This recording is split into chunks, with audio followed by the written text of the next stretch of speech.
नमस्कार. नाहीये तुम्ही हुशार. येतो तुम्हाला कंटाळा अभ्यासाचा, येतो तुम्हाला कंटाळा कामाचा, येतो तुम्हाला काहीतरी करण्याचा कंटाळा. सतत कंटाळा येतोय. पण एखादी गोष्ट जर तुम्ही सातत्याने केली, पुन्हा-पुन्हा केली, जबरदस्तीने केली, करायची आहे म्हणून केली, कोणीतरी तुम्हाला ओरडतंय, कोणीतरी तुम्हाला बोलतंय किंवा तुम्ही ती गोष्ट केल्याने कोणाला तरी बरं वाटणार आहे.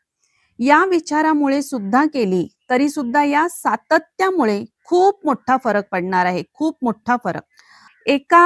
तुमच्या सातत्यामुळे, तुमच्या प्रयत्नामुळे दगड, दगडावर पाण्याचा एक थेंब सतत एक पाण्याचा थेंब पडून सुद्धा दगड फुटतो.